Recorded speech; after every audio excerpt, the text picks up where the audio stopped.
ನಮಸ್ಕಾರ ಸ್ನೇಹಿತರಿಗೆ, ಪ್ರಗತಿ ಚಾನಲ್ಗೆ ಆತ್ಮೀಯವಾದಂಥ ಸ್ವಾಗತ. ಇಂದಿನ ಈರುಳ್ಳಿಯ ಬೆಲೆಯನ್ನು ನೋಡಿಕೊಂಡು ಬರೋಣ. ಇನ್ನು ಯಾರು ಹೊಸದಾಗಿ ನಮ್ಮ ಯೂಟ್ಯೂಬ್ ಚಾನಲ್ ನೋಡ್ತಾ ಇದ್ದರೆ ಚಾನಲನ್ನು ತಪ್ಪದೆ ಈಗಲೇ ಸಬ್ಸ್ಕ್ರೈಬ್ ಆಗಿ ಇಂದು ಈರುಳ್ಳಿಯ ಬೆಲೆಯನ್ನು ನೋಡಿಕೊಂಡು ಬರೋಣ. ಬನ್ನಿ ರೈತ ಬಾಂಧವರೇ, ಇಂದು ಈರುಳ್ಳಿಯ ಬೆಲೆ ಒಂದು ಕ್ವಿಂಟಲ್ಗೆ ಎಷ್ಟು ಹೊಂದಿದೆ ಅಂತ ನೋಡೋದಾದರೆ, ಮೊದಲನೇದಾಗಿ ರಾಯಚೂರದಲ್ಲಿ ನೋಡೋದಾದರೆ 1700 ರೂಪಾಯಿದಿಂದ 3100, 1700ದಿಂದ 3100 ರಾಯಚೂರದಲ್ಲಿ ಒಂದು ಕ್ವಿಂಟಲ್ ಈರುಳ್ಳಿಯ ಬೆಲೆಯನ್ನು ಹೊಂದಿದೆ.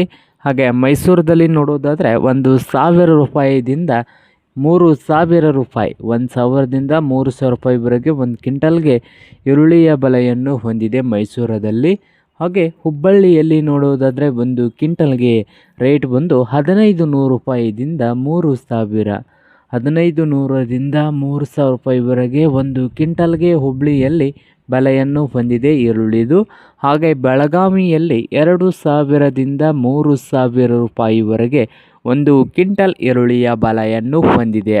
ಹಾಗೆ ನೋಡೋದಾದರೆ ಬಾಗಲಕೋಟೆಯಲ್ಲಿ ಒಂದು ಕ್ವಿಂಟಲ್ಗೆ ರೇಟ್ ಬಂದು 1200ದಿಂದ 2600, 1200ದಿಂದ 2600 ರೂಪಾಯಿವರೆಗೆ ಒಂದು ಕ್ವಿಂಟಲ್ ಈರುಳ್ಳಿಯ ಬೆಲೆಯನ್ನು ಹೊಂದಿದೆ.